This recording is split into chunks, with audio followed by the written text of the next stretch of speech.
जी हां दोस्तों, देहरादून में विक्रम शर्मा की हत्या और एक सुनियोजित साजिश का खुलासा, जिसका मास्टरमाइंड निकला आशुतोष। पुलिस जांच में सामने आया कि यह हत्या तत्कालिक रंजिश नहीं थी, बल्कि पेशेवर ढंग से की गई हत्या थी। इस मामले में जमशेदपुर, नोएडा और हरिद्वार तक फैले एक आपराधिक नेटवर्क का खुलासा पुलिस और एसटीएफ कर रही है। लेकिन अभी और खुलेंगे बलराज। पूरी खबर बताऊंगा आपको अपनी इस रिपोर्ट के जरिए। वीडियो को अंत तक जरूर देखिएगा दोस्तों, क्योंकि देहरादून को, प्रदेश को हिला देने वाला यह कांड था। नमस्कार, पहला मैं पंकज रौतेला, आप देख रहे हैं अपना उत्तराखंड न्यूज। दोस्तों, देहरादून में हुई विक्रम शर्मा की सनसनीखेज हत्या अब एक संगठित और पेशेवर साजिश के रूप में सामने आ रही है।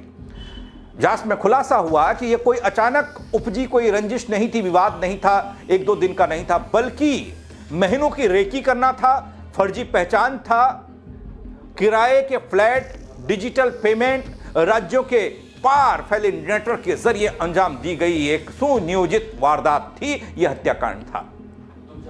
दोस्तों, देहरादून पुलिस के मुताबिक इस पूरे सनसनीखेज वारदात में शामिल 2 आरोपियों को अलग अलग राज्यों से गिरफ्तार किया गया है। मास्टरमाइंड की पटकथा शूटर आशुतोष कुमार ने लिखी। योजना बनाने से लेकर शूटर तय करने और फरारी के रूट तक हर कड़ी उसी ने जोड़ी।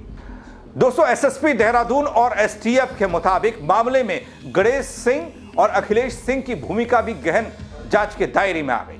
पुलिस का कहना यह कि साजिश की कई परतें अभी खुलनी बाकी हैं। सुन लीजिए।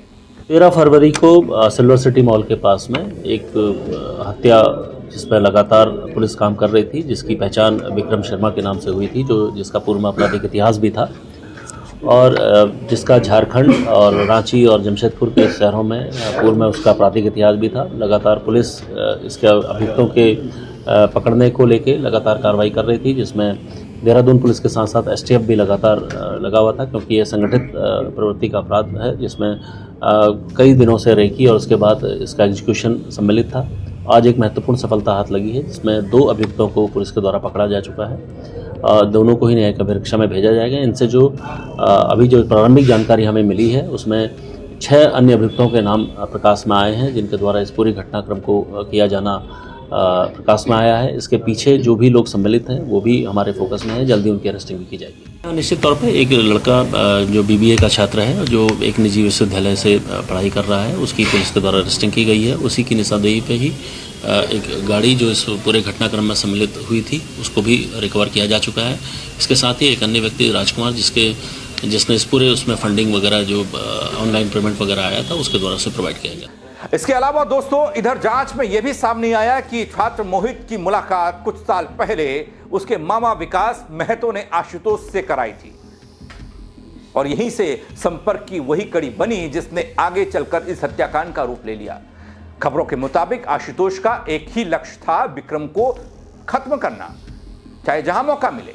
शुरुआती योजना जमशेदपुर में ही वारदात को अंजाम देने की थी लेकिन हर वक्त सुरक्षा घेरे में रहने के कारण विक्रम बच जाता, इनको सफलता नहीं मिलती। मृतक विक्रम शर्मा की हत्या के बाद से लगातार देहरादून पुलिस और एसटीएफ इन हत्यारों की तलाश के लिए यहाँ से लगातार प्रयास कर रही थी और हमारी टीमें, विभिन्न टीमें जो बाहर निकली थी, जो यहाँ नोएडा, जमशेदपुर, अलग अलग जगह पर हम लोग काम कर रहे थे। इनके वेयरअबाउट्स को हम चेक कर रहे थे।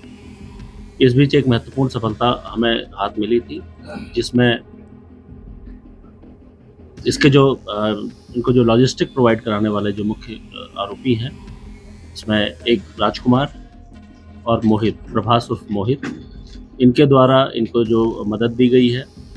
इसके जो 6 अन्य अभियुक्त हैं जिन्होंने इस घटना को पूरा अंजाम दिया था, जिसमें अभिषेक, विशाल, अंकित और उनके साथीगण हैं, उनको पुलिस अभी तलाश कर रही है। इनको जो भी लॉजिस्टिक सपोर्ट करने में जो स्कॉर्पियो बरामद की गई है, साथ में जो यूपीआई आईडी से जो पैसे ट्रांसफ़र इनको किए गए थे, खासकर अंकित को जो इसकी पूरी रेकी में शामिल था, वो जिस अकाउंट से किए गए थे, उनको भी हम लोगों ने ट्रेस आउट किया है। 2 अभियुक्तों को अभी अरेस्ट किया गया है। बाकी अभी टीमें हमारी बाहर हैं। लगातार हम लोग प्रयास कर रहे हैं और मैं ये दावा करता हूँ कि शीघ्र ही एसटीएफ और देहरादून पुलिस जो मुख्य आरोपी हैं उन तक पहुंचेगी और इसके पीछे जो भी कॉन्स्पिरेटर हैं उनके खिलाफ भी सख्त जो वैधानिक कार्रवाई हैं और जो हमारे गैंगस्टर एक्ट की कार्रवाई या जो हमारी संगठित अपराध के विरुद्ध देहरादून और उत्तराखंड पुलिस और एसटीएफ पुलिस लगातार काम करती रही है, इस पर हम लोग सख्त कार्रवाई करेंगे। इसके अलावा दोस्तों जांच में यह भी खुलासा हुआ है कि आरोपितों ने पहले नोएडा में हत्या की साजिश रची थी। अंकित वर्मा के नाम से फ्लैट किराए पर लिया गया। विक्रम की दिनचर्या पर नजर रखने के लिए उसी जिम को ज्वाइन किया गया जहां वह नियमित रूप से जिम किया करता था, जाता था। लेकिन दोस्तों काफी कोशिश के बावजूद मौका नहीं मिलता नोएडा में भी, तो प्लान को देहरादून शिफ्ट किया गया। और अब बात करता हूं देहरादून की बात इसलिए क्योंकि देहरादून में विक्रम शर्मा की हत्या हुई, वो भी जिम करने के बाद जब जिम से बाहर निकल रहे थे। कैसे जिम से मिली लोकेशन, बाहर निकलते ही कैसे बरसी गोलियां और खत्म हो गई विक्रम शर्मा की जिंदगी, ये बताता हूं आपको। जो वेस्ट बंगाल और उसके बॉर्डर से चले थे और सीधे 2 दिन के अंदर यहाँ पहुंचे थे गाड़ी के द्वारा, जो स्कॉर्पियो गाड़ी थी जो बरामद की गई है। साथ ही साथ नोएडा में जो फ्लैट लिया गया था वो भी अंकित द्वारा ही लिया गया था शुरू में वहां पर।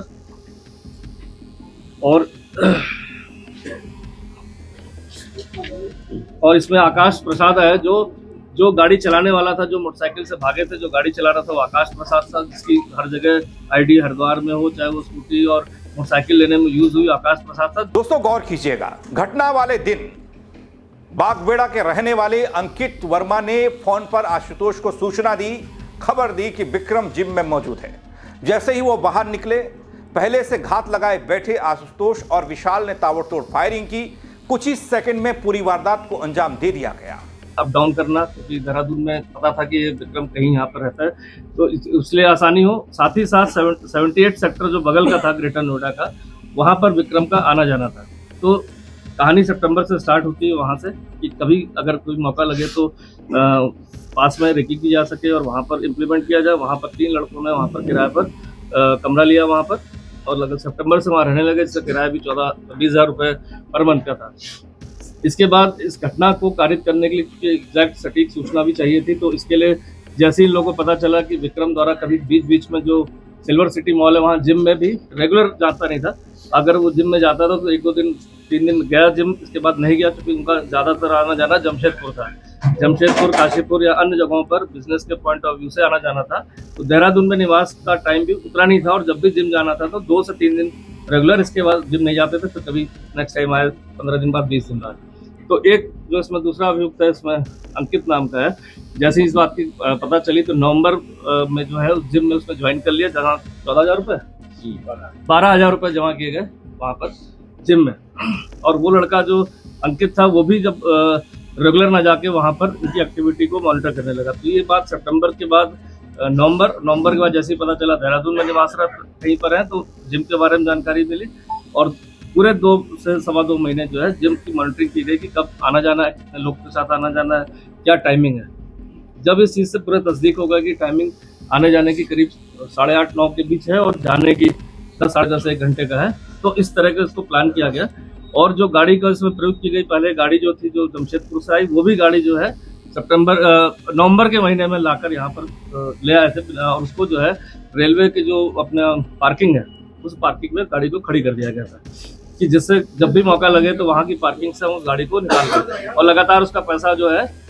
इसके अलावा दोस्तों आरोपियों के पास फरार होने का पूरा एक ब्लूप्रिंट तैयार था। दोस्तों हत्या के तुरंत बाद आरोपित सहस्त्रधारा क्षेत्र में पहले से खड़ी बाइक तक पहुंचते हैं, वहां से दूसरी बाइक और स्कूटी के जरिए हरिद्वार पहुंचते हैं। किराए के वाहन लौटाने के बाद पहले से खड़ी काली स्कॉर्पियो से नोएडा के फ्लैट में आ छिपे। दोस्तों सीसीटीवी फुटेज और रूट मैप खंगाला गया। पुलिस ने ग्रेटर नोएडा के अल्फा 2 अपार्टमेंट से वारदात में इस्तेमाल स्कॉर्पियो बरामद की। पूछताछ में मोहित उर्फ अक्षय ठाकुर ने आशुतोष, अंकित वर्मा, विशाल सिंह, आकाश और अन्य नाम उजागर किए, जिसके बाद उसकी भी गिरफ्तारी हुई। दोस्तों इस पूरे हत्याकांड में पुलिस को खुलासा करने में काफी दिन लगे, और बाइक यूपीआई स्कॉर्पियो से खुली परतें जांच में कई अहम कड़ियां साबित हुई। जैसे कि सहस्त्रधारा रोड पर बरामद बाइक जमशेदपुर के रहने वाले जितेंद्र कुमार साहू के नाम पर रजिस्टर्ड मिली। हरिद्वार से किराए पर लाई गई बाइक स्कूटी आकाश कुमार प्रसाद की आईडी पर ली गई थी। भुगतान राजकुमार सिंह की यूपीआई आईडी से किया गया। फरारी में इस्तेमाल स्कॉर्पियो जमशेदपुर की सारिका इंटरप्राइजेस के प्रोपराइटर यशराज के नाम पर रजिस्टर्ड थी। जांच में सामने आया कि यशराज राजकुमार का बेटा है और वाहन आशुतोष और उसके साथियों को उपलब्ध कराया गया था।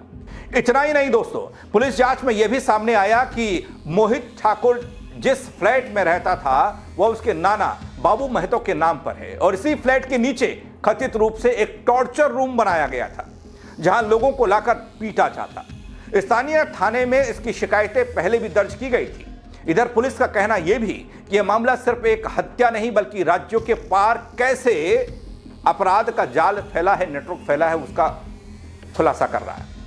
राज्यों के पार फैले आपराधिक गठजोड़ का संकेत दे रहा है। डिजिटल ट्रेल, किराए के वाहन, फर्जी पहचान और लोकल नेटवर्क, हर एंगल से जांच अभी भी चल ही रही है। विक्रम शर्मा हत्याकांड अब महज एक सनसनीखेज कहानी बनकर नहीं रह गया बल्कि संगठित अपराध की परतें खुलती जा रही हैं। बड़ी कहानियों का सच सामने आ रहा है। आने वाले दिनों में और भी चौंकाने वाले खुलासे सामने आ सकते हैं, हो सकते हैं, ये पुलिस भी कह रही है। लेकिन आप क्या कहेंगे? कमेंट के जरिए जरूर अपनी राय दीजिएगा, खबर को शेयर कीजिएगा। मेरे साथ जुड़ने के लिए बहुत शुक्रिया। जय उत्तराखंड।